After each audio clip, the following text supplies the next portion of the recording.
So in today's lecture we will deal with the Mauryan empire. तो हम आज के लेक्चर में बेसिकली टू जो एम्परर्स थे, जो किंग्स थे, उनके बारे में पढ़ेंगे। First one will study about the founder of the Mauryan empire, that is Chandragupta Maurya. फिर उनके जो सक्सेसर, उनके बेटे हुए बिंदुसार, उनके बारे में पढ़ेंगे। ठीक है। तो सब्सिक्वेंटली 3 to 4 लेक्चर्स में हम मौर्यन एम्पायर को पढ़ेंगे। We will also read about Ashoka and the fall of the आपका मौर्यन एम्पायर। हम मौर्यन एम्पायर की पॉलिटी, इकोनॉमी, एडमिनिस्ट्रेशन, सोसाइटी, इसके भी वेरियस एस्पेक्ट्स पढ़ेंगे। So in next 3 to 4 lectures will be able to cover at least 60% of ancient history. और ज़्यादातर जो questions आते हैं, अगर आप देखेंगे पिछले 10 प्रीवियस ईयर्स क्वेश्चंस उठा के देखेंगे यूपीएससी से, तो 90 से 95% जो क्वेश्चंस आते हैं एंशिएंट हिस्ट्री से। I am not talking about ancient culture, I am talking about ancient history. So 90 to 95% questions, अगर कंजर्वेटिव एस्टिमेट भी लगाते हैं तो 80% एटलीस्ट आपके ये जो है आपका जो 60% ऑफ द पोर्शन है एंशिएंट हिस्ट्री का up to the Mauryan empire, इससे आते हैं। राइट। तो हम स्टार्ट करते हैं चंद्रगुप्त मौर्य से।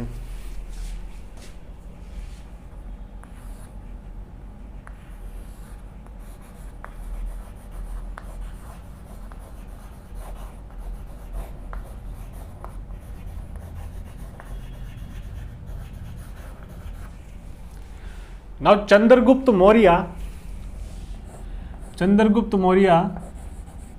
आपके गद्दी पे सबसे पहले, he was the founder of the Mauryan empire और he ascended the throne,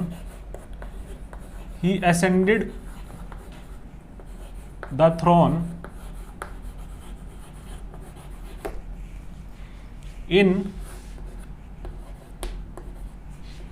321 BCE.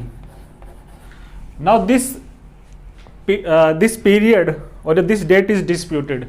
Various historians have put forward various dates for ascension of throne of Chandragupta Maurya, right? तो बेसिकली क्या है, दिस डेट हम इसलिए we are preferring this date because this is mentioned in NCERT. ठीक है। रोमिला थापर ने भी यही डेट मेंशन की है जब चंद्रगुप्त मौर्य ने, आपके founder of the Mauryan empire ने, he ascended the throne. Right. L Basham कोई पर्टिकुलर डेट नहीं देते। एल भशम बोलते हैं कि somewhere between 313 BCE to 324 BCE Chandragupta Maurya, ठीक है, ने मौर्यन एम्पायर जो है उसकी फाउंडेशंस रखी। Now see we have already talked about this, the history is quite unclear, हमें पूरे डेफिनेट सोर्सेज नहीं मिलते। That's why there is this doubt of the correct date. We can't deal और say it with precision that current date, जो exact date क्या होगी आपकी ascension की। अगर आपका क्वेश्चन पूछा जाता है तो you should mention this date 321 BC because this is mentioned in NCERT. So will go with this date. Right. Now see, जो चंद्रगुप्त मौर्य थे,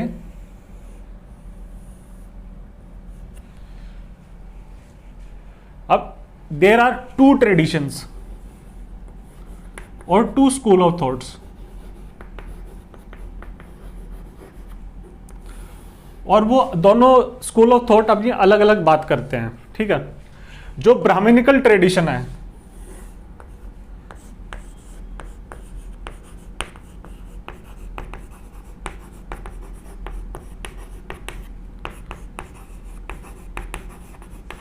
ब्राह्मणिकल ट्रेडिशन क्या बोलता है, सिन ब्राह्मणिक टेक्स्ट और बुक्स ये बोला जाता है कि चंद्रगुप्त मौर्य का ओरिजिन कहाँ से हुआ है।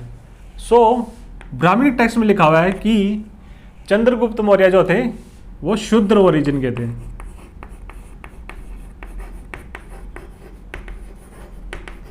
ठीक है। तो ब्राह्मणिक टेक्स्ट सपोर्ट करते हैं। साथ साथ हम देखेंगे कि विशाख दत्त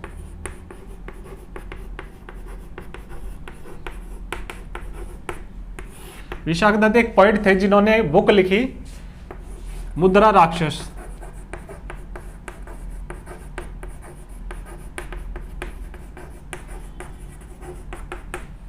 ठीक है। तो ये बुक क्या डील करती है, see this book deals about the strategies that were employed by Kautilya, जो षड्यंत्र कौटिल्य ने रचे, ठीक है, जो स्ट्रेटजीज अपनाए, जो मैकेनिशंस अपनाए, षड्यंत्र अपनाए, जिसकी वजह से चंद्रगुप्त मौर्य क्या है, चंद्रगुप्त मौर्य ने क्या है, नंदाज को डिस्प्लेस किया और वो फाइनली पाटलिपुत्र पे गद्दी पे चढ़े।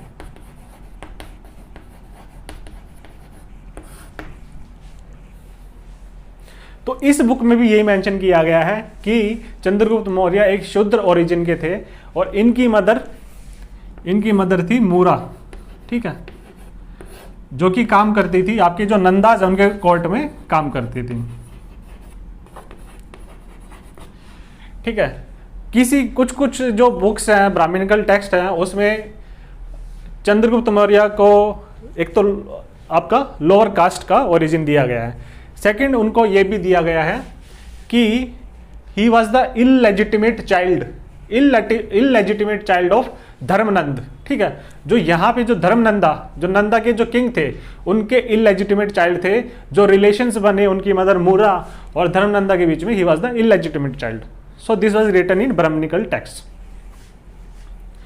Now question is कि ऐसा क्यों लिखा गया ब्राह्मणिकल टेक्स्ट में?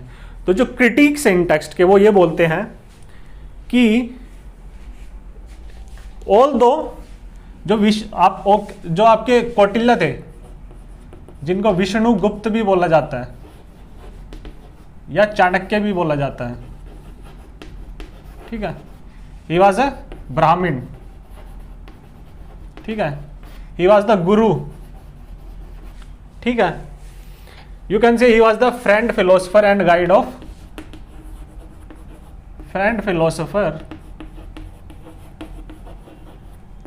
Of CGM। आपका जो चंद्रगुप्त मौर्य है, ठीक है, उनको इन्होंने क्या है, एक डायरेक्शन दी, गाइड दी, इन्होंने स्ट्रेटेजीज बताई, ठीक है, वेरियस काइंड ऑफ षड्यंत्र रचे और उनके बेसिस पे इन्होंने क्या है, चंद्रगुप्त मौर्य को क्या है, गद्दी पे बिठाया आपके मौर्य वंश की, right. So he advise and assisted Chandragupta Maurya when he rose to the throne at Pataliputra, ठीक है, उनके मिनिस्टर रह चुके हैं ये, राइट। तो ये जो ब्राह्मणिकल ट्रेडिशन है उसमें ये बोलते हैं कि ऑल तो एक ब्राह्मण ने, ठीक है, ब्राह्मण जिनके पास विजडम था, ठीक है, बिकॉज ही वॉज ऑफ उनका जो था इंटेलेक्चुअल कैपेबिलिटीज, विजडम, ठीक है, गाइल बहुत ज्यादा थी, ठीक है, ही वॉज वेल एजुकेटेड, ठीक है, he had a well formed mind, ठीक है, he was a great strategist, ठीक है। तो इन्होंने इवन दो ब्राह्मण ही गाइडेड अ शूद्रा, ठीक है, टू डिस्प्लेस द नंदाज, ठीक है, to displace the Nandas from the throne of Pataliputra. Pataliputra आपका modern Patna, right, on the banks of river Ganga in Bihar. तो ऐसा क्यों है कि ब्राह्मणिकल ट्रेडिशंस इनको क्या है, लोअर स्टेटस देते हैं, इवन ब्राह्मणिकल ट्रेडिशंस नंदास को भी लोअर स्टेटस देते हैं। ऐसा क्यों है? ये बोलते हैं कि जो चंद्रगुप्त मौर्य है, जब उन्होंने थ्रोन गेन किया उसके बाद ही स्टार्टेड प्रैक्टिसिंग और he started propagating anti Brahmanical religions, ठीक है, practising and propagating anti Brahmanical religions, ठीक है, practising and propagating anti Brahmanical religions,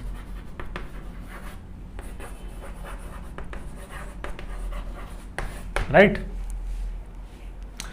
तो ये उनको एक ओरिजिन दिया गया है, क्योंकि अगर ब्राह्मण चाहते तो इनको शूद्र की जगह क्षत्रिय, ये भी क्षत्रिय ओरिजिन दे सकते थे। क्यों? क्योंकि यहाँ पे क्या है, वो पैट्रोनाइज किसको कर रहे हैं, वो पैट्रोनाइज करेंगे जैनिज्म को, and he became the follower of Jainism.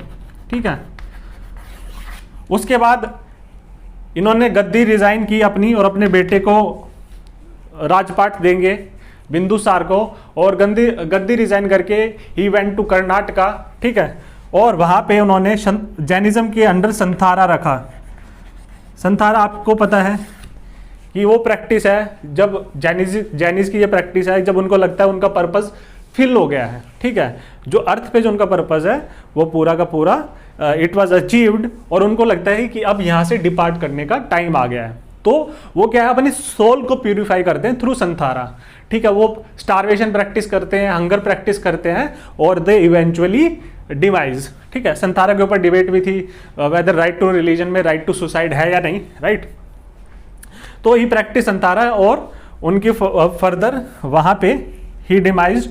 और वो कर्नाटका कहाँ क्या किसके साथ गए थे, हमने जब जैनिज्म के सेक्ट पढ़ रहे थे तो हमने देखा था कि 2 टाइप्स ऑफ सेक्ट इमर्ज होंगे, श्वेतांबर और दिगंबर, राइट।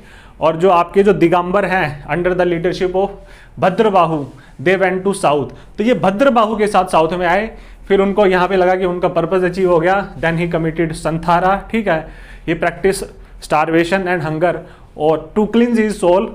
ठीक, उसके बाद ये वहाँ पे एक मेन जैन साइट है श्रवण बेलगोला इन कर्नाटका, उसके पास इनका डिमाइज हुआ है, right. Now since the according to Brahmans को उन्होंने पेट्रोनाइज नहीं किया, उतनी इंपॉर्टेंस नहीं दी, इसीलिए क्रिटिक्स ये बोलते हैं, ये जो ट्रेडिशन है उसके क्रिटिक्स बोलते हैं कि ये पॉसिबिलिटी है कि जो ब्राह्मणिकल ट्रेडिशन है उसके हिसाब से आपका चंद्रगुप्त मौर्य को एक लो ओरिजिन दिया गया हो। क्योंकि अगर ब्राह्मण चाहते तो क्या है, फिक्टिशियस जीनियोलॉजी दी जाती है। ठीक है, फिक्टिशियस लीनियज क्रिएट की है अदर डायनेस्टीज की भी, एंड जो कि ओरिजिनली क्षत्रियाज नहीं थे, बिकॉज क्षत्रियाज का ही लेजिटिमेट रूल होता था। ठीक है, जो ओरिजिनल क्षत्रियाज नहीं थे उनको भी एक ऐसी फिक्टिशियस जीनोलॉजी दी गई है, उनका जो डिसेंट है और जो लीनियज है ऐसे दिखाया गया है कि they descended from the original Kshatriyas. जैसे हम बाद में देखेंगे सेंट्रल एशियन ट्राइब्स आएंगे, सेंट्रल एशिया से ट्राइब्स अटैक करेंगे इंडिया में, राइट, और वो ग्रेजुअली क्या है इंडियन कास्ट सोसाइटी के अंदर क्या है एब्जॉर्ब हो जाएंगे। तो since they were the invaders, और उनको क्या है दे ऑक्युपाइड हायर पोजीशंस, राइट, उन्होंने रूल किया, तो उनके रूल को जस्टिफाई करने के लिए ऑल्सो दे पैट्रोनाइज ब्राह्मणिज्म। तो जो ब्राह्मणिकल ट्रेडिशंस है उन्होंने उनकी एक फिक्टिशियस जेनोलॉजी दी, एक फिक्टिशियस लिनेज दी, फिक्टिशियस डिसेंट दिया। सो अगर वो चाहते तो यहाँ पे भी ऐसा हो सकता है, लेकिन ऐसा नहीं हुआ। और ये एक टाइप का ये कहने का मतलब है कि this is the illegitimate rule. ठीक है, because this rule is being carried out under the leadership of a lower caste who does not have a rightful claim to the throne। ठीक है, जो आपके जो बुद्धिस्ट ट्रेडिशंस हैं, Buddhist और Jain traditions हैं, ठीक है, जो जैन बुक्स हैं, जो जैन स्क्रिप्चर्स हैं, ठीक है, ट्रेडिशंस मतलब जो चला आ रहा है, जो बुक्स के थ्रू और जो है थ्रू वोकल मीन्स जो नॉलेज जो है वो ट्रांसमिट हो रही है from one generation to another generation, so that becomes a tradition. तो उसमें ये लिखा गया है कि ही वाज अ क्षत्रिय। ठीक है, जैसे हम एक बुक की बात करते हैं महावंशा, उसमें भी यही लिखा गया है कि ही वाज अ क्षत्रिय। ठीक, क्षत्रिय ये जो थे शाक्य क्लैन को बिलोंग करते थे। ठीक है, शाक्य क्लैन हमने देखा जब हम बुद्धा के बारे में पढ़ रहे थे, the Shakyas of Kapilavastu, he also belong to the Shakya clan. तो ये बोला गया है कि ये जो महावंशा जो बुद्धिस्ट टेक्स्ट है उसमें ये बोला गया है he belong to the republican Kshatriya clan of Shakyas of Kapilavastu. ठीक है, जो कि आपका तराई रीजन में इंडो नेपाल बॉर्डर के पास आपका ये जो क्लैन है ईस्टर्न गोरखपुर के आसपास आपका गोरखपुर में, करंट गोरखपुर में लाई करता है। ठीक है, तो यहां पे जब उनको शुद्र ओरिजिन दिया गया तो ये बोलते थे कि ये जो कास्ट ऑफ पीकॉक हर्डर्स, ठीक है, और जो पिकक टेमर्स जिन्हें बोलते हैं, इट मीन्स जो मोर होते हैं, जो पिकक है, ठीक है, जो आपका नेशनल बर्ड है, उनको हर्ट करते थे ये, ठीक है। तो चरभाई टाइप से उनको बोला कि लोअर कास्ट दी गई है, ठीक। तो ये जो ओरिजिन है, इसके पीछे एक मेजर कंट्रोवर्सी भी जनरेट हुई थी। Rajnath Singh when he was the home minister in 2018, तो उन्होंने क्या है, he tried to compare, gave a justification, ठीक है। उन्होंने बोला कि सिंस चंद्रगुप्त मौर्य भी आपके जो थे एक लोअर कास्ट से बिलोंग करते थे and he ascended the throne, he was a common man, ठीक है, जिनको क्या है, उनका जो ओरिजिन्स है वो कोई रॉयल डायनेस्टी से बिलोंग नहीं करते थे, and he became the great emperor of India. उन्होंने ये एक अपनी तरफ से एक सही बयान दिया था। I don't consider it as any, उसमें कुछ प्रॉब्लम नहीं है, कोई इशू नहीं है। Although he was justifying the Brahmanical tradition, because यहाँ पे भी डिस्प्यूट्स है हिस्टोरियंस के बीच में, कोई क्लियर कट पिक्चर नहीं है कि विच ट्रेडिशन इज ट्रू, राइट। तो he was trying to compare him with our Prime Minister Modi. Since Prime Minister Modi also came from a OBC community, he was a tea seller. तो जैसे वो he was trying to compare these two personalities, right? तो उसके पीछे एक बहुत बड़ा major controversy हुई थी। जो खुशवाहा जो कास्ट है, स्पेशली जो अपने आप को क्लेम करते हैं that they are the descendant of Mauryas, उन्होंने काफ़ी प्रोटेस्ट किया था यूपी में, राइट। तो ये जो है मौरी और मौरी, ये बोलते हैं मौरी और मौर्या, ये क्षत्रिय कास्ट है, ठीक है। ये उसके बाद राजस्थान में भी पाई जाती है। ये बोलते हैं कि ये यहाँ पे जो है they were the warriors, so their rule is legitimate, ठीक। अब हम देखते हैं कि चंद्रगुप्त मौर्य ने कैसे नंदाज हैं, स्पेशली उनके जो लास्ट किंग है धर्मनंदा, उनको कैसे डिस्प्लेस किया। तो सी, जो आपके एक ग्रीक राइटर है, famous Greek writer Plutarch, he was a Greek writer, ठीक है। ये लिखते हैं प्लूटार्क कि जब Alexander was invading India, when Alexander was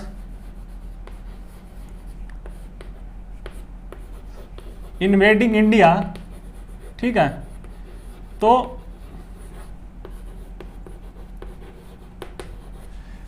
this is as per his record, right, this is as per his accounts, it is not a 100% certainty, it is not a 100% truth, and it is not corroborated by any ancient Indian text और indigenous Indian text में कहीं भी mention नहीं है।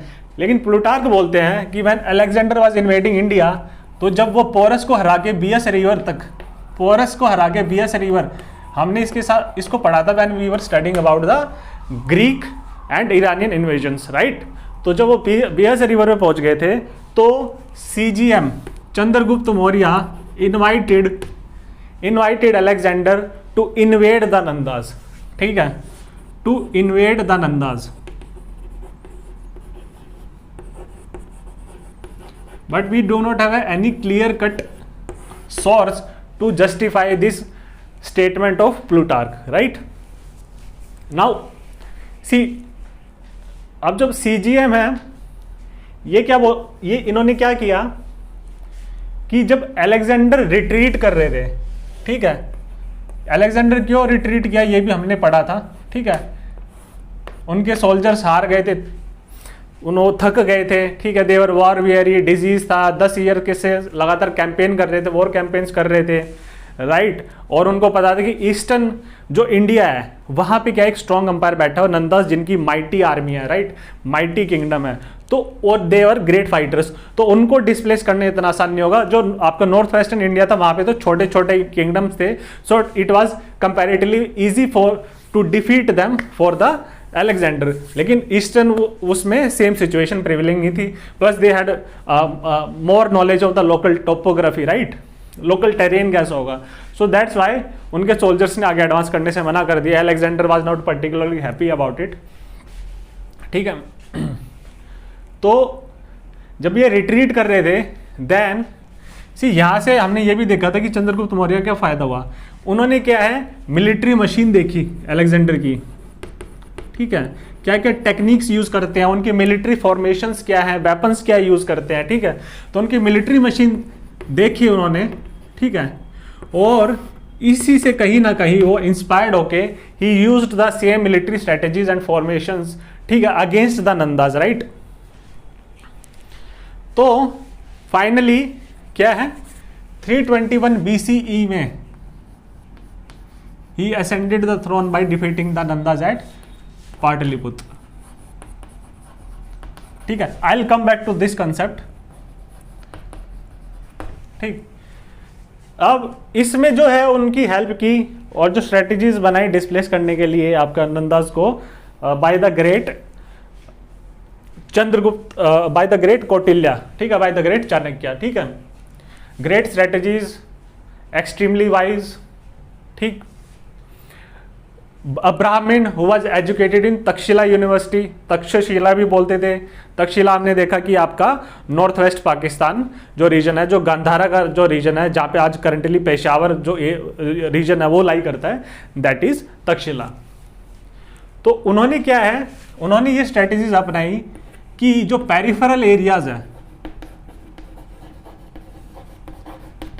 जो peripheral areas है umpire के initially, ठीक है, कोर को अटैक नहीं करेंगे डायरेक्ट, पहले पेरिफेरल एरियाज के जो है, जो लोकल किंग्स है और लोकल जो आप बोल सकते हैं नोबिलिटी है, किंगशिप है, we will displace them first और उनको विन ओवर करेंगे, और ये कंबाइंड स्ट्रेंथ थे। We will attack the core of the empire, that is we will attack the core of Magadh region at Pataliputra, right.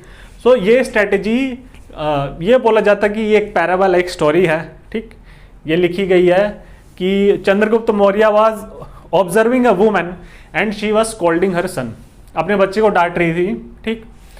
तो उसका जो बेटा है वो क्या है, खाना खा रहा था, ही वाज ईटिंग ए चपाती, और उसने डायरेक्ट जो कोर है चपाती के, जो सेंटर है, सबसे पहले उससे खाने की कोशिश की उसको। And she was scolding him because उसने बोला कि पहले है you should eat the peripheral areas of the chapati, ठीक है, जो पेरिफेरल एरियाज है उसको ईट करो बिकॉज वो ठंडे हैं, और at last you come to the centre. आप भी कुछ चपाती वगैरह खाते हैं तो you start not with the core but with the peripheral areas. तो ये जो यही मतलब ये बोलते हैं कि कुछ हद तक जो है चंद्रगुप्त मौर्य ने यहाँ से इंस्पिरेशन ली थी, राइट। तो वो हमारी मेन कंसर्न नहीं है।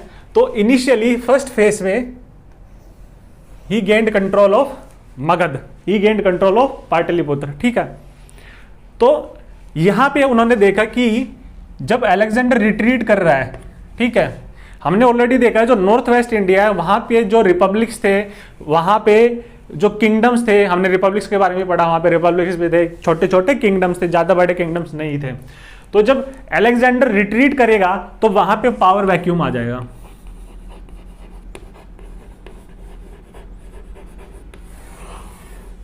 ठीक है, यहां पे आएगा पावर वैक्यूम। बिकॉज जब रिट्रीट कर रहा है अलेक्जेंडर तो उसने जाते वक्त क्या है, उसने रिस्टोर कर दिए थे ये जो किंगडम्स हैं, जो ओरिजिनल राजास थे, जैसे तक्षशिला, अंबी, तक्षशिला के जो अंबी थे, ठीक है, जो पोरस थे, बियास रिवर के जो पास इनका किंगडम था, राइट, उनको उनके किंगडम और बाकी जो मल्टीपल छोटे छोटे किंगडम्स थे, जो वहाँ के जो लोकल चीफ्स हैं, जो लोकल राजास थे, उनको रिस्टोर कर दिए, लेकिन on the condition that you pledge your allegiance to me, you pledge your loyalty to me, you should be loyal to me. तो मेरा जो साम्राज्य होगा, जो ग्रीक साम्राज्य होगा, उसमें you will be like a small king, ठीक है, I am the Overlord and you will be like a small king. तो इसको क्या बोलते हैं, लॉर्ड वैसल रिलेशनशिप। तो यहां पे उन्होंने इनडायरेक्ट रूल सेटअप किया, ठीक है, इसको लॉर्ड वैसल भी बोलते हैं। ओवरलॉर्ड होंगे आपके अलेक्जेंडर और उनके नीचे छोटे लॉर्ड होंगे, ठीक है, जिनको ये किंगडम रिटर्न कर रहे हैं, ठीक है। तो वो अपना रूल कर सकते हैं। इट इज मोर लाइक जैसे आप मॉडर्न इंडिया में पढ़ोगे, ब्रिटिश का कुछ हद तक क्या है, ब्रिटिश इंडिया में डायरेक्ट रूल था, लेकिन जो प्रिंसली स्टेट्स थे उसमें डायरेक्ट रूल नहीं था, उसमें इनडायरेक्ट रूल था, ठीक है। तो सेम सिचुएशन यही, ऑटोनॉमी दी जाएगी, लेकिन वो लॉर्ड और वैसल की वाली रिलेशनशिप होगी, ठीक है। लॉर्ड आपके लॉर्ड या ओवरलॉर्ड हो गए आपके अलेक्जेंडर, और उनके वैसल होंगे ये छोटे छोटे किंग्स, राइट। और कुछ एरियाज में क्या होगा, इनका डायरेक्ट रूल होगा, मतलब जहां पे ग्रीक रूल होगा, ठीक है। यहां पे क्या होंगे, ग्रीक गवर्नर्स होंगे। इसको आप कंपेयर कर सकते हो ब्रिटिश इंडिया जो कि डायरेक्टली रूल था, इसको प्रिंसली स्टेट से कंपेयर कर सकते हो। सेम सिचुएशन यहां पे है। तो व्हेन अलेक्जेंडर वाज रिट्रीटिंग, तो पावर वैक्यूम हो गया, और जो किंग्स थे, किंग्स को उनका टाइम नहीं मिला टू कंसोलिडेट देयर रूल, ठीक है, not able to consolidate their rule, right, ठीक है। अब क्या हुआ यहां पे, सी दिस इज द, तो यहां पे जो नॉर्थ वेस्टर्न इंडिया का जो बाकी पोर्शन है, पाकिस्तान रीजन भी है, ठीक है, हमने ऑलरेडी देखा था, this is Pakistan Afghanistan region, right. और ये क्या है, हिंदू कुश रेंजेस है जो अफगानिस्तान और पाकिस्तान को सेपरेट करती हैं, ठीक है। यहाँ पे वेरियस पासेज हैं जिनके थ्रू आप पाकिस्तान को एंटर कर सकते हो, जैसे खाइबर पास हो गया यहाँ पे, राइट। तो they were not able to consolidate their rule. Indus तक तो क्या था, सेकंड फेज में जो छोटे छोटे जो राजा थे इनको डिस्प्लेस कर दिया, और इंडस तक अपना रूल चंद्रगुप्त मौर्य ने फैला लिया। तो from the east he went to the north west. तो फर्स्ट फेज यहाँ पे पाटलिपुत्र ईस्टर्न रीजन को गेन किया, सेकंड फेज में he went up to the Indus river, ठीक है। जो छोटे छोटे राजा थे उनको डिस्प्लेस किया, और इंडस रिवर पे उनको कौन मिले, इंडस रिवर पे उनको मिले अलेक्जेंडर के जो उनके जो उत्तराधिकारी थे, जो सक्सेसर थे, सेल्यूकस निकेटर, ठीक है। तो ही वाज कंट्रोलिंग और dominating the territory towards the west of Indus, ठीक है। तो सेकंड फेज में तो यहां तक आया इंडस में। उसके बाद क्या है, चंद्रगुप्त मौर्य ने डायरेक्ट अटैक नहीं किया निकेटर पे, ही फर्स्ट वेंट टू द आपका सेंट्रल इंडिया में। तो थर्ड जो है उनका सेंट्रल इंडिया को उन्होंने कंट्रोल किया, ठीक है, सेंट्रल इंडिया, ठीक है। फर्स्ट फेज में आपका ईस्टर्न इंडिया, ठीक है, यहां पे उन्होंने अप टू द इंडस, जो वेस्टर्न इंडिया है अप टू द इंडिया, अब हम इंडियन सबकॉन्टिनेंट की बात करते हैं when we are talking about India, up to the Indus, right. तो सेंट्रल इंडिया से व्हेन ही रिजुविनेटेड स्ट्रेंथ, ठीक है, वो कंसोलिडेट किया अपनी पावर को, जिस एरियाज पे उन्होंने सेंट्रल इंडिया में कंट्रोल किया वहां से मोर आर्मीज आई।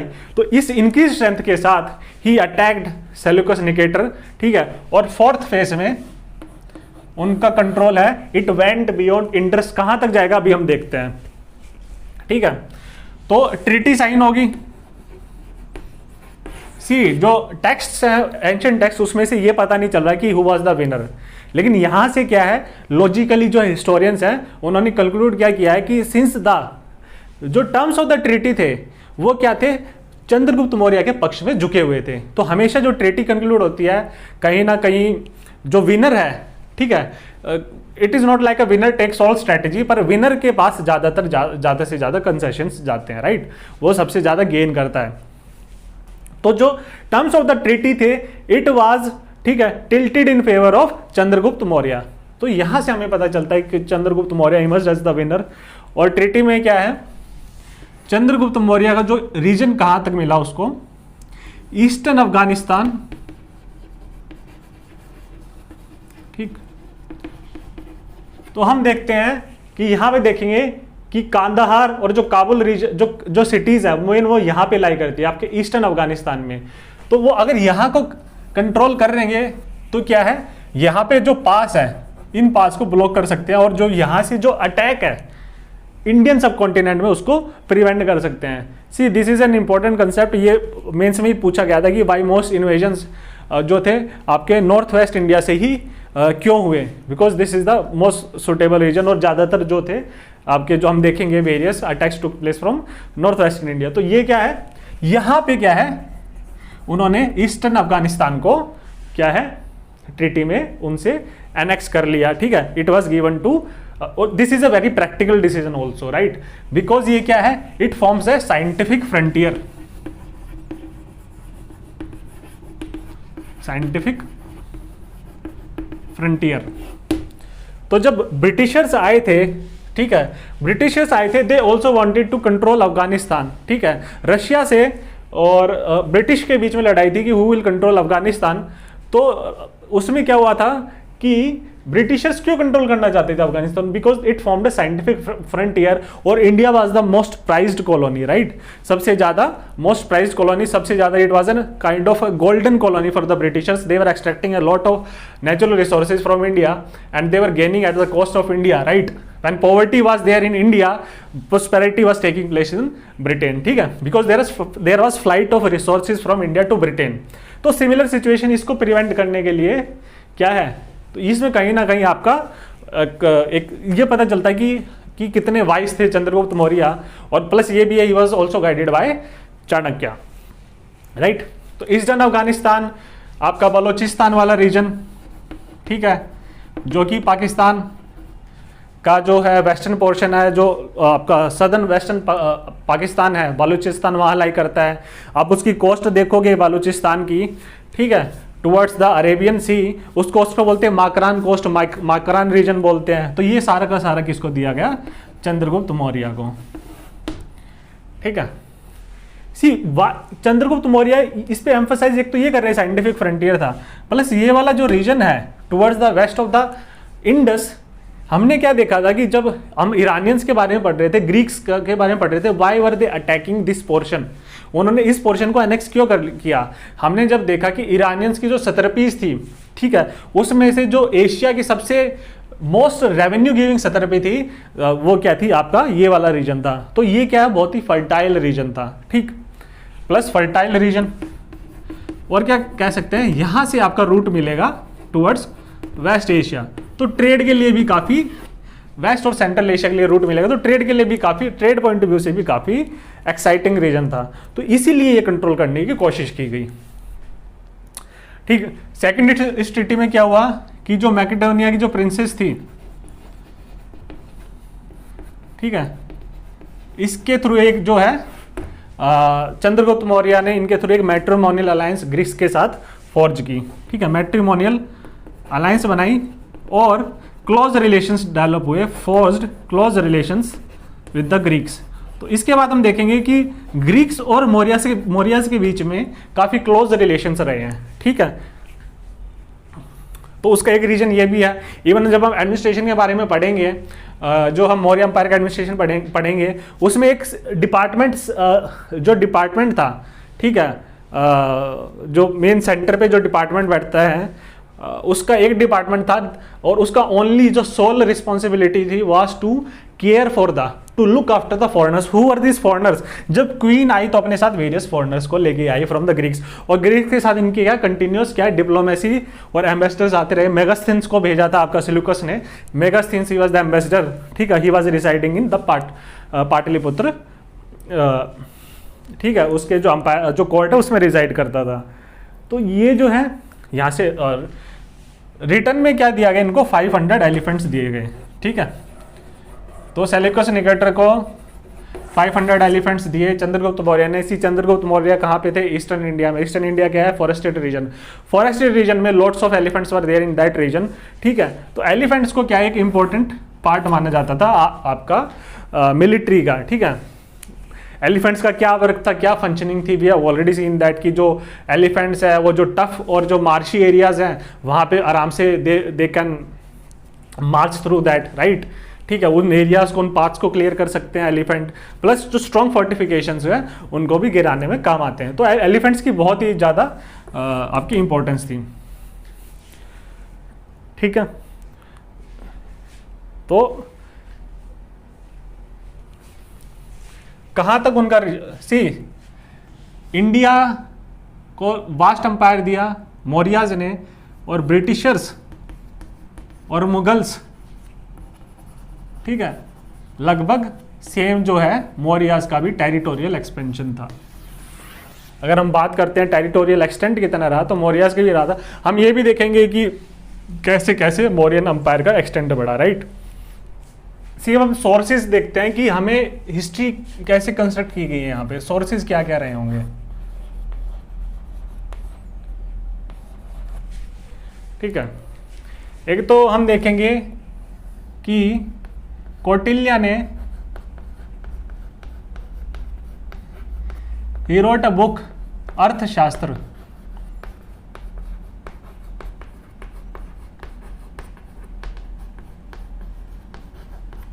ठीक है। अर्थशास्त्र आज पब्लिक एडमिनिस्ट्रेशन में क्या है, कौटिल्य को ऐसे पब्लिक एडमिनिस्ट्रेशन थिंकर भी पढ़ा जाता है, राइट, पब्लिक एडमिनिस्ट्रेशन के स्पेशली पेपर 2 में। तो उन्होंने अर्थशास्त्र लिखी और उसमें वहाँ पे उन्होंने बताया कि पॉलिटी कैसी होनी चाहिए, ठीक है, एडमिनिस्ट्रेशन कैसे कैरी आउट करना चाहिए, ठीक है।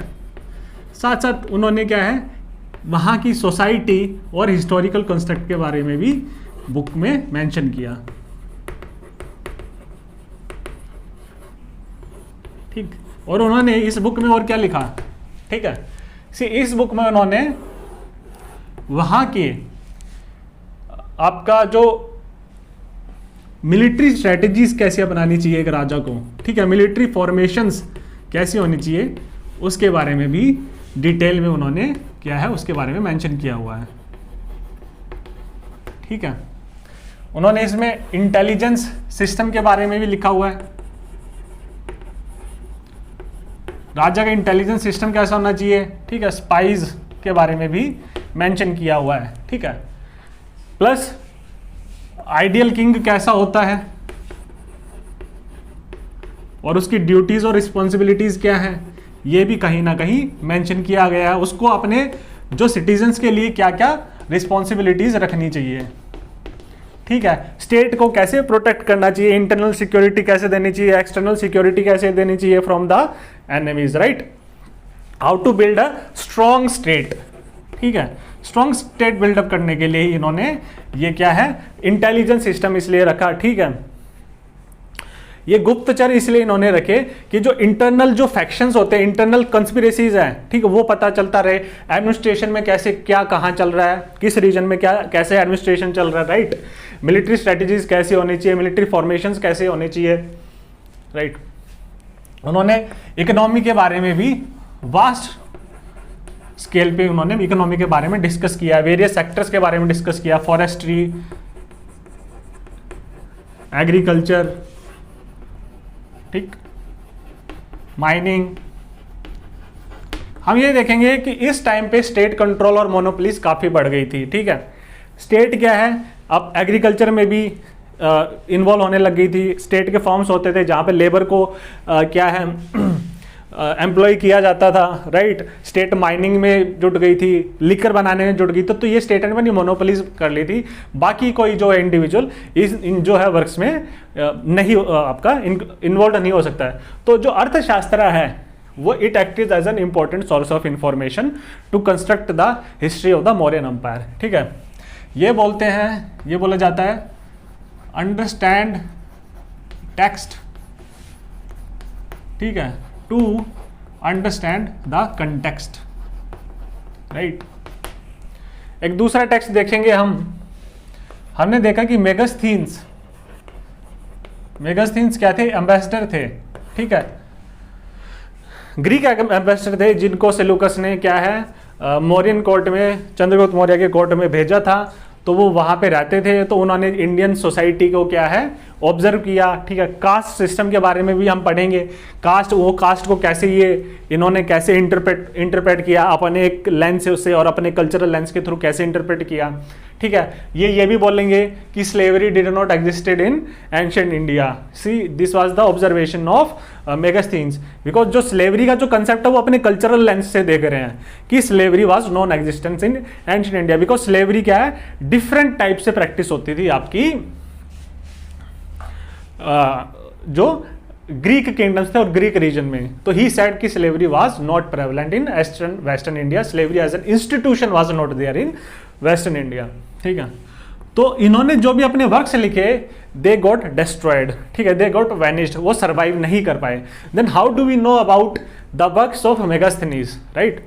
सी जो इनके जो वर्क्स थे उस टाइम पे हमने देखा कि पेपर की जो इन्वेंशन है बहुत बाद होगी, राइट, मिडिवल ईरा में पेपर की इन्वेंशन होगी, ठीक है, चाइना में इन्वेंशन होगी, तो पेपर नहीं था। यहाँ पे किस चीज़ पे लिखा जाता था, पाम लीव्स पे, ठीक है। जब हम बुद्धिस्ट की, ठीक है, पितिका के बारे में बात करते हैं, पितिका क्या है, वो क्या बास्केट है, बास्केट में क्या पाम लीव्स लगाई जाती है जिसपे राइटिंग से लिखी जाती थी, ठीक। तो पाम लीव्स वैसी सर्वाइव नहीं करेगी। यहाँ पे जो थे कॉटन क्लॉथ पे भी लिखा जाता था, ठीक है, तो ये भी सर्वाइव नहीं किया। तो इसमें क्या है, जो इनके कंटेम्पररी, ठीक है, इनके समकालीन जो और या उनके कुछ बाद जो राइटर्स आए, ठीक है, वेरियस ग्रीक राइटर्स आए, उन्होंने क्या है, कोट किया है मेगास्थनीज को, ठीक है। जो मेगास्थनीज का जो वर्क्स है उन्होंने अपनी बुक्स में कोट किया है। तो ये क्या अलग अलग कोट है, इनको पैराफ्रेज किया मेगास्थनीज को इन्होंने, ठीक है, पैराफ्रेज किया अपने उसमें वर्क्स में कोट किया है, ठीक है। और ये जो पोर्शंस हैं और ये जो कोट्स हैं इन्होंने अपने वर्क में इंक्लूड किए हैं। आप रिसर्च पेपर देखोगे, आप कोटेशंस देखते हो ना कि रिसर्च पेपर लिखा जाता है तो अलग अलग उसको कोट किया जाता है अलग अलग थिंकर को, तो सेम ही इन्होंने अपने अपने वर्क्स में कोट किया। तो इनको अगर हम एग्रीगेट कर देंगे अलग अलग जगह से उठा के, तो एक बुक लिखी गई इंडिका, ठीक है। तो ये भी एक इंपॉर्टेंट सोर्स था आपका कंस्ट्रक्टिंग हिस्ट्री।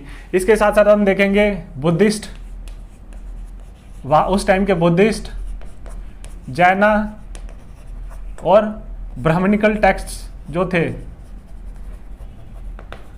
ठीक है, इसमें भी इनका विवरण किया गया है, राइट। और इसके बाद हम अशोका के बारे में पढ़ेंगे, तो वहां पे इंस्क्रिप्शंस की स्टार्ट हुई थी, ठीक है, रॉक्स, पिलर्स। तो these were the important sources of information.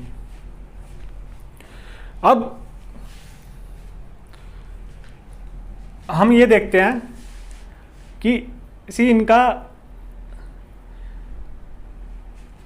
Umpire कैसे था।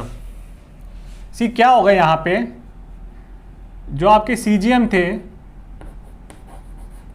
321 बीसी हमने देखा आए, ठीक है, और उन्होंने क्या है आपका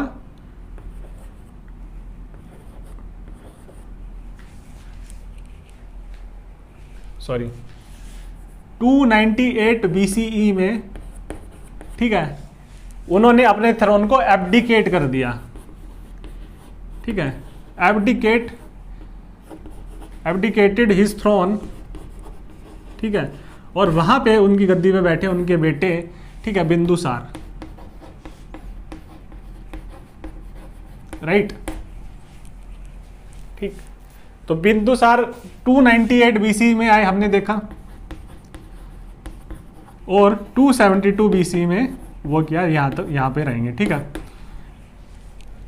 सी अब यहां से हम क्या है एक क्रोनोलॉजिकली ये देख रहे हैं कि मौर्यन अंपायर की क्रोनोलॉजी कैसी रही, ठीक। तो ये जब इन्होंने थ्रोन एब्डिकेट किया, ठीक है, in favour of his son, generally ये होता था कि जो किंग्स हैं, kings in favour of their sons throne abdicate करते थे एक पर्टिकुलर एज रीच करने के बाद, ठीक है, एक पर्टिकुलर सीनियर एज रीच करने के बाद in favour of their young sons they used to abdicate their thrones, this was the general practice. लेकिन कुछ किंग्स थे, they were extremely greedy, you can say, they did not want to renounce और abdicate their thrones. For example Aurangzeb, उन्होंने 89 years में जब तक उनकी death नहीं हुई, he did not abdicated his throne. और उनके जो बेटे थे, ठीक है, बहादुर शाह 1, तो वो शायद 63 की एज में ही बिकेम एम्परर, राइट। तो कुछ टाइम पे ऐसे भी होता था अगर कि कोई किंग अपना थ्रोन एब्डिकेट नहीं कर रहा है, तो बेटा क्या है अपने जो फादर है उन्हीं को जेल में डाल देता था, इम्प्रिजन कर देता था। सो ये प्रैक्टिस क्या है जनरली फॉलो होती करती कि एक पर्टिकुलर एज रीच करने के बाद जो एम्परर्स थे अपने थ्रोन को एब्डिकेट कर देते, सो दैट देयर सन और the rightful heir can ascend the throne, ठीक।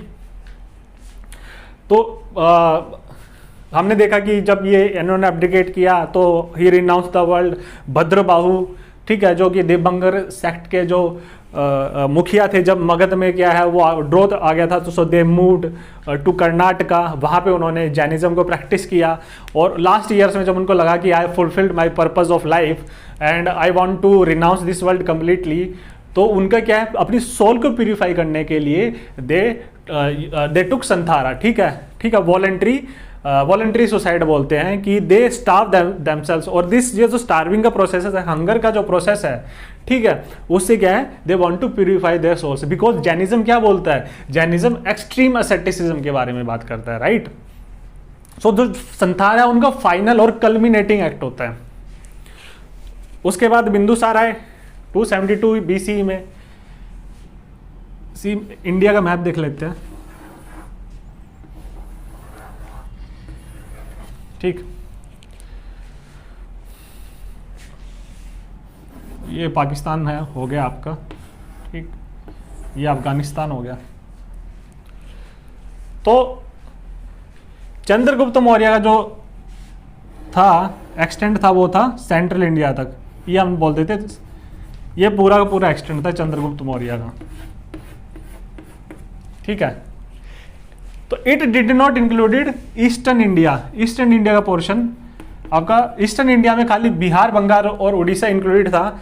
आपका ईस्टर्न इंडिया में हम बात कर सकते हैं, जो नॉर्थ ईस्टर्न इंडिया, जो कंटेम्प्रेरी नॉर्थ ईस्टर्न स्टेट्स है, वो इस अंपायर में इंक्लूडेड नहीं था, राइट।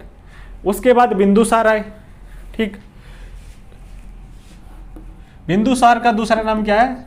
अमित्र घाट, ठीक है, ठीक है। हु इज द एलिमिनेटर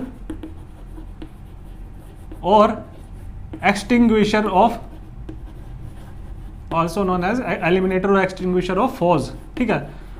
जो दुश्मनों का जो नरसंहार कर दे, दुश्मनों को क्या है, खत्म कर दे, एलिमिनेट कर दे, ठीक है। अमित्र, मित्र का ऑपोजिट हो गया अमित्र, मतलब दुश्मन, एनिमीज। बिंदुसार को ये टाइटल मिला। तो ये बोला जाता है कि he occupied the land between, he occupied the land between the two seas. Two seas मतलब बे ऑफ बंगाल, बंगाल की खाड़ी, और अरेबियन सी। तो टू सीज के बीच में कौन सा रीजन हो गया आपका? पेनिसुलर रीजन, ठीक है। तो इन्होंने अपने अंपायर को एक्सटेंड किया अप टू सदर्न इंडिया, यहां तक, ठीक है। तो यहां से क्या था, नॉर्थ ईस्ट इंडिया नहीं था आपका पार्ट। यहां पे क्या इसका पार्ट नहीं होगा, जो डीप साउथ है आपका, राइट। जो states like Tamil Nadu, modern states like Tamil Nadu और केरला, ये वाला रीजन था, ये पार्ट नहीं था। ये it extended up to Karnataka, right. तो इन्होंने एक्सटेंड किया आपका, ठीक है, बिंदुसार ने सदर्न रीजन तक। लेकिन जो यहां का जो ईस्टर्न इंडिया है, जो उड़ीसा है, उसकी जो कोस्टल रीजन था, ठीक है, ये जो फॉरेस्टेड रीजन था आपका, ये हो गया आपका उड़ीसा की कोस्ट और थोड़ा सा इंटीरियर फॉरेस्टेड रीजन, प्लस आपका आंध्रा का जो नॉर्थन पोर्शन है उड़ीसा के साथ लगा हुआ, ठीक है, इसको बोला गया कलिंग। तो ये ऑक्यूपाइड नहीं था। अब कलिंग को ऑक्यूपाई करना जरूरी क्यों था? बिकॉज कलिंग क्या है, एक पाथवे है, ठीक है। हम दक्षिण पथ के बारे में पढ़ रहे थे, हमने देखा कि जब दक्षिण पथ है, हमने जो रूट देखे, ट्रेड रूट्स, एक तो ये होता था कि जो यहाँ पे महाराष्ट्र में पैथान और प्रतिष्ठान जो कैपिटल रही है, उसके थ्रू आप कर सकते हो। एक दूसरा रूट था आपका from the eastern India, right, this portion. तो ये ऑक्यूपाई करना बहुत जरूरी था, क्योंकि यहाँ से आपका स्पेशली बिहार हम देखेंगे, जहाँ पे पाटलिपुत्र है, आपको डायरेक्ट रूट मिलेगा towards the southern India, trade route connect होगा। तो इसको ऑक्यूपाई करना बहुत जरूरी था, और इसी के लिए जो फेमस कलिंग वार है, ठीक है, जो फेमस कलिंग वार थी अशोका की, वो हुई थी। उसके बाद उन्होंने क्या है, ये जो पॉलिसी थी, ठीक है, पॉलिसी थी मिलिट्री एक्सपेंशन और the conquest by force, conquest by war, ठीक है, उसको उन्होंने धम्म घोष, राइट, ठीक। आपका फिजिकल कॉन्क्वेस्ट क्या होता है, इसके लिए एक टेक्निकल टर्म होती है, वी हैव ऑलरेडी डिस्कस दी, आप प्रीवियस लेक्चर्स में रेफर करेगा। तो जो फिजिकल कॉन्क्वेस्ट की जो पॉलिसी है, उन्होंने बोला he was so much moved, ठीक है, he had so much sorrows, ठीक है, और he was completely shattered after this वार, ठीक है। जैसे उन्होंने लोगों का पेन देखा, स्पेशली जो मॉन्क्स थे, साधुस थे, बुद्धिस्ट, उनका जो पेन देखा, उसके बाद in the after math of this war he announce the aggressive policy, ठीक है। भैरी घोष, फिजिकल कॉन्क्वेस्ट, भैरी घोष को उन्होंने रिप्लेस किया धम्म घोष, कल्चरल कॉन्क्वेस्ट से, और द कॉन्क्वेस्ट बाय धर्मा। तो ये क्या है, ये जो तीसरा पोर्शन ये रह गया था, यहां तक ये अशोका के टाइम पे होगा, राइट। तो अशोका क्या है, 272 BC में आएंगे, ठीक। इसके बाद हम देखेंगे कि इनके सक्सेसर्स आए, और जो इनका लास्ट सक्सेसर होगा, बीच में भी बहुत सारे किंग्स आएंगे, वो इंपॉर्टेंट नहीं है। जो लास्ट सक्सेसर होगा उसको बोलेंगे बृहद्रथ, ठीक। तो बृहत रथ को 185 BC में उनके जो कमांडर इन चीफ होंगे, मिलिट्री कमांडर होंगे, सेनापति, ठीक है, पुष्यमित्र शुंग, ठीक है, ये इनको असैसिनेट कर देंगे, ठीक है।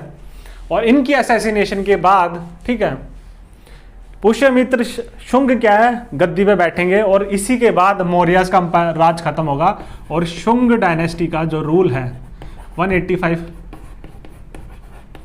BCE में शुंग डायनेस्टी का रूल स्टार्ट हो जाएगा, राइट। ये बोला जाता है कि आपका मौर्यन टाइम्स के दौरान, चंद्रगुप्त मौर्य और बिंदुसार और स्पेशली उसके सब्सिक्वेंटली अशोका के दौरान भी जो मौर्यन अंपायर था, it was divided into basically 4 provinces, ठीक है। ये जो 4 प्रोविंस थे जिसमें ये जो मौर्यन अंपायर है for the convenience of administration, because इतना बड़ा रीजन है, ठीक है, इतना बड़ा टेरिटरी कब रही है इंडिया की, ब्रिटिशर्स और मुगल्स के दौरान, ठीक है। इतने बड़े रीजन को गवर्न करना सेंट्रली, आपका ईस्टर्न इंडिया में बैठ के वेस्टर्न इंडिया तक गवर्न करना, इट इज़ नॉट कन्वीनियंट और ये वाइज भी नहीं है। तो umpire was divided into provinces for the convenience of administration को एफिशिएंट बनाने के लिए, ठीक है, राइट। तो ये 4 प्रोविंसेस थे और ये जो एडमिनिस्ट्रेशन पे क्या है, यहाँ पे जो है लोकल रूलर्स जो बैठे थे, वो जो है आपका जो मगध में जो किंग बैठेगा उसके रिलेटिव्स, उसके नोबल्स, नोबिलिटी, ठीक है, kingship is related to kinship, kins उसके बैठेंगे, राइट, ठीक है। एरिस्टोक्रेसी बाद में बोला गया यूरोपियन टाइम्स में, यहाँ पे नोबिलिटी भी बोल सकते हैं, ठीक है, किन्स भी बोल सकते हैं। तो बेसिकली क्या है, 4 प्रोविंसेस में पूरा का पूरा अंपायर डिवाइडेड था, जैसे मॉडर्न टाइम्स में इंडिया वेरियस स्टेट्स में डिवाइडेड है for the convenience of administration, right. तो सिमिलरली 4 प्रोविंसेस में डिवाइडेड था। आपका जो वेस्टर्न पोर्शन में जो था, ठीक है, जो western portion of the umpire देखता था, वहां की जो कैपिटल थी, ठीक है, वो थी तक्षशिला, ठीक है। ये वेस्टर्न रीजन का एक प्रोविंस होगा, ठीक है। अब ये उस टाइम पे हिस्टोरिकल रिकॉर्ड्स बिल्कुल एक्यूरेट नहीं है और उस पर कितनी क्या उसकी टेरिटोरियल एक्सटेंट क्या रहेगी, वो रीजन, वो जो प्रोविंस कहाँ से कहाँ तक लाई करता है, तो वो रफली वो हमारे लिए बताना it is not that easy. तो बट ये जरूर पता चलता है कि टेक्सचुअल रिसोर्स, आपके जो टेक्सचुअल सोर्सेज है और अदर सोर्सेज हैं, जो एविडेंसेस मिले हैं, उसके बेसिस पे ये पता चलता है कि वहाँ की कैपिटल तक्षशिला थी, ठीक है। ऑलरेडी हमने देखा कि गांधारा रीजन था ये, राइट। आपका जो ये जो था आपका रीजन, इसको हम बोल सकते हैं नॉर्थ वेस्टर्न और स्पेशली नॉर्थ, ये नॉर्थ की तरफ था, ठीक है। तो इसका जो वेस्टर्न जो पोर्शन था, वेस्टर्न प्रोविंसेस था, इसको हम बोल देते हैं northern province. This is northern province, right, because ये क्या है, नॉर्थ वेस्ट की तरफ है, एक्सट्रीम नॉर्थ की तरफ। जो वेस्टर्न प्रोविंस था इसका सॉरी, वेस्टर्न जो प्रोविंस था उसकी कैपिटल थी इसकी उज्जैन में। उस टाइम पे उज्जैनी बोला जाता था, ठीक है। तक्षशिला को तक्षशिला भी बोला जाता है, उज्जैन में इसकी कैपिटल थी, ठीक है। उज्जैन आपका कहीं ना कहीं ये वेस्टर्न एमपी, ठीक है, साउथ वेस्टर्न एमपी की तरफ ये आपका मिलेगा। फिर ये मालवा रीजन, राइट। फिर आपका नॉर्थ हो गया, वेस्ट हो गया। ईस्टर्न में, eastern portion of the umpire में जो प्रोविंस था उसकी कैपिटल क्या थी उसकी कैपिटल थी तोशिला, ठीक है। तोशिला ये जो जगह है, ये जगह आपको भुवनेश्वर के पास मिलेगी। तो ये कलिंग रीजन की होगी ना, जो कलिंग कैप्चर किया वहां पे तोशिला क्या है, कैपिटल बनाई गई, ठीक। जो भुवनेश्वर है आपके, जो उड़ीसा है भुवनेश्वर, उसके आसपास हम ये देखेंगे जो तोशिला है उसके आसपास 2 जगह और मिलेंगी, ठीक है। एक तो धौली, यहाँ पे इंस्क्रिप्शन मिलेगी एक एलिफेंट की आपको, सॉरी एक रॉक कट स्ट्रक्चर मिलेगा एक एलिफेंट को, ठीक है। ये आपके आर्किटेक्चर पॉइंट ऑफ व्यू से और स्पेशली आपका जो मौर्यन आर्ट था, अशोकन आर्ट था। यहाँ पे पिलर्स और इंस्क्रिप्शंस मिलेंगे धौली में, और एक और जगह मिलेगी शिशुपालगढ़। तो कल्चर पॉइंट ऑफ व्यू से ये बहुत ही इंपॉर्टेंट प्लेसेस है, राइट। तो ये आपका तोशिला हो गया। फिर आपका हो गया सदर्न रीजन में। सदर्न रीजन में जो इनकी कैपिटल थी उसको बोला जाता है स्वर्णगिरी। मैं ये कैपिटल इसलिए बता रहा हूँ क्योंकि ये क्वेश्चन आपसे पूछा जा सकता है कि स्वर्णगिरी, और इनको क्या आपको नॉर्थ से साउथ, ये पूछा भी गया शायद प्रीलिम्स में, राइट। वो अरेंज करने के लिए बोला है आपको एंशिएंट सिटीज को फ्रॉम नॉर्थ टू साउथ और ईस्ट टू वेस्ट, आपको किसी भी तरीके से वो अरेंज करने के लिए बोल सकते हैं। तो इसीलिए क्या फैक्ट्स के साथ साथ आपके कंसेप्ट्स भी क्लियर होने चाहिए, राइट। तो स्वर्णगिरी थी आपकी कर्नाटका में। स्वर्णगिरी क्या हो गया, माउंटेन ऑफ गोल्ड, यहाँ से माउंटेन निकलता हो। तो आज के टाइम पे क्या है, यहाँ पे कोलार माइंस है ना कर्नाटका में, जहाँ से गोल्ड निकलता है। तो ये बेसिकली वेरियस प्रोविंसेस में डिवाइडेड था आपका किंगडम, ठीक। हमने उसका टेरिटोरियल एक्सटेंट भी देख लिया। अब थोड़ा सा एडमिनिस्ट्रेशन के बारे में भी बात कर लेते हैं, हम डिटेल में बाद में देखेंगे।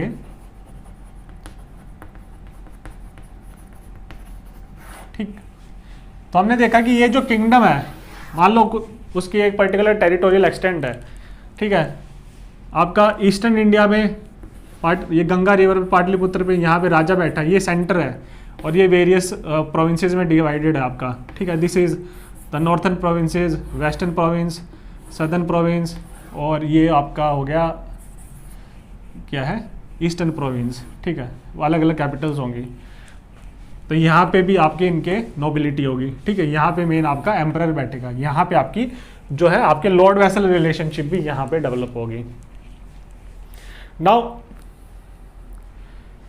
तो यहाँ पे एक तो हो गया अपना, ठीक है, लॉर्ड वैसल, एक तो एडमिनिस्ट्रेशन का ये वाला पार्ट हो गया, ठीक है। या फिर इसको आप बोल दो ओवरलॉर्ड और लॉर्ड्स, ठीक है। ये लोकल लॉर्ड्स बैठेंगे यहाँ पे रीजनल कैपिटल्स में, और ओवरलॉर्ड बैठेगा आपका headquarter of the capital of the Magadhan region which was at Pataliputra. इनके बीच में लॉर्ड वैसल या ओवरलॉर्ड लॉर्ड।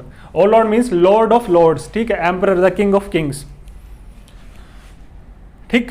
जो प्रोविंसेस में जो किंग्स बैठेंगे, ठीक है, जो प्रोविंसेस में ऐसा हो सकता है कि कोई प्रोविंस में जो एक किंग बैठेगा, ठीक है, दे माइट बी द, ठीक है, राजा के बेटे हो, ठीक है, या फिर यंग प्रिंस हो, युवराज हो, जो कि उत्तराधिकारी बैठेगा, ठीक है, सियोन ऑफ द डायनेस्टी, ठीक है। इसको क्या बोलते हैं, आप पुराने टीवी सीरियल देखेंगे तो उसमें क्या है, युवराज को क्या बोला जाता है, कुमार के नाम से भी बोला जाता है,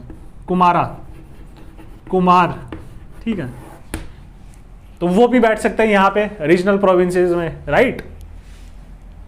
एक तो ये एंगल हो गया आपका एडमिनिस्ट्रेशन देखने का। दूसरा हम देखेंगे कि यहाँ पे कैसा एडमिनिस्ट्रेशन रहा होगा।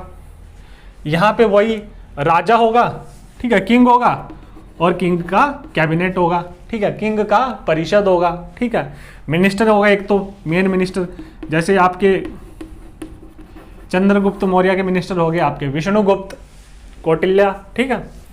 और साथ साथ आपका सेनापति, आर्मी चीफ, ठीक है, पुरोहित, चीफ प्रीस्ट, ठीक है, युवराज को भी क्या है, कैबिनेट में रिप्रेजेंटेशन मिलेगी।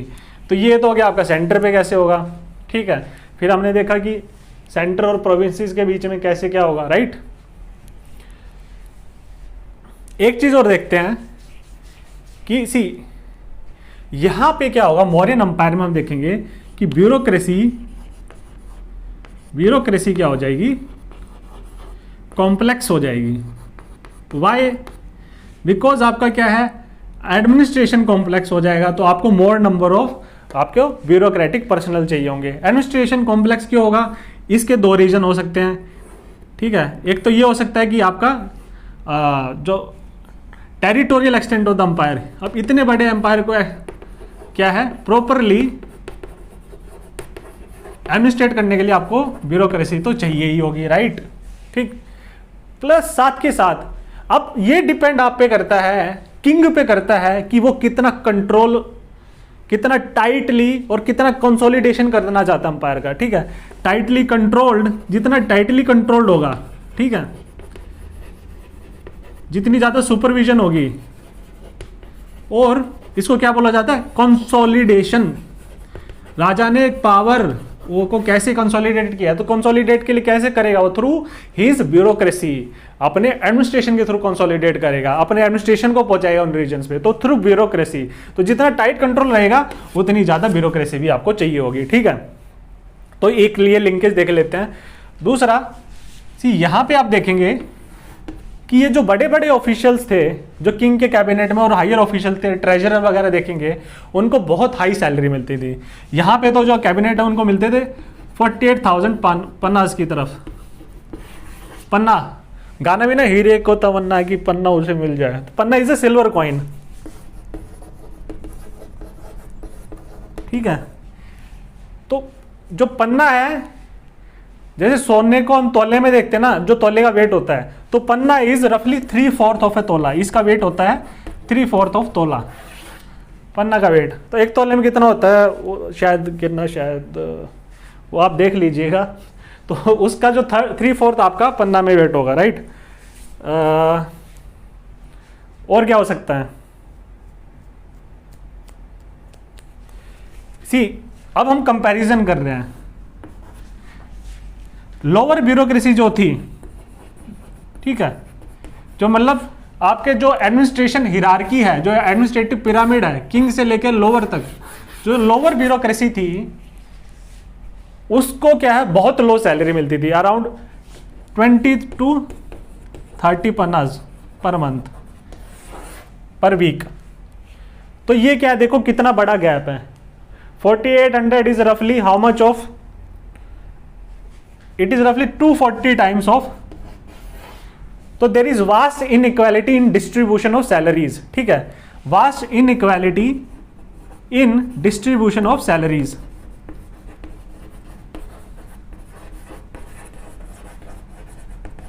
right। अब इसमें ये इनइक्वालिटी वास्ट क्यों है, ऐसी आप करंटली देखेंगे, आप ग्रुप 1 ऑफिसर को भी देखेंगे आप गवर्नमेंट सर्विसेज में, और ग्रुप डी को देखेंगे। फॉर एग्जांपल ग्रुप डी की आप रफली सैलरी अगर लगाते हो मिनिमल तो 20, ग्रुप ए की लगा लो मिनिमल 75-80, राइट। तो 4 टाइम्स ही होगी, यहाँ पे 240 टाइम्स गैप आ रहा है। इवन प्रेसिडेंट की भी सैलरी पे लगा लोगे तो ज़्यादा गैप नहीं रहेगा, ठीक है। तो यहाँ पे वो नहीं है, यहाँ पे क्या वास्ट इनइक्वालिटी है, ठीक है, in the distribution of salaries across the bureaucratic structure, right, ठीक है। तो ये हमारे क्या था, हमने चंद्रगुप्त मौर्य देखा, बिंदुसार इतना ज़्यादा सिग्निफिकेंट नहीं है, हमने ये देखा कि उन्होंने उनका एलियास देखा, अमित्र घाट भी बोला जाता था उनको, because he was the destroyer of enemies, right. और his main contribution was that he extended his the Mauryan empire, ठीक है, up to the southern portion of the peninsula, right, up to the Karnataka and Andhra region, right, ठीक। फिर अशोक आएंगे, ही conquered Kalinga. तो in next lecture we will study about the Ashoka का, specially हम एक lecture Ashok का डेडिकेट करेंगे, और स्पेशली उनकी पॉलिसीज को, right. We will study about his inscriptions as well, ठीक है, his policy of Dhamma Ghosha, वो जो उनकी जो पैसिव पॉलिसी थी, ठीक है, he was not that militarily active, उसके भी बारे में पढ़ेंगे क्या, वेदर दिस स्टेटमेंट और दिस असर्शन इज ट्रू, कि उनकी एक क्या है आपका वो क्या उनकी पैसिफाइंग पॉलिसी थी toward the military regime. So we will try to deconstruct that whether this statement is correct और नॉट, ठीक है, उसके पीछे आर्गूमेंट क्या रहेगा। So we will study it in next lecture. फिर फर्दर 2 लेक्चर्स में उनका पॉलिटी एडमिनिस्ट्रेशन वगैरह कवर करेंगे, और we will cover around 60% of ancient history in these 3-4 lectures, right. तो up to the Mauryan Empire, this history portion is very important, very significant, because this is the trend in previous years question, that around 80 to 90% of the questions are asked from this 60% of the portion, ठीक।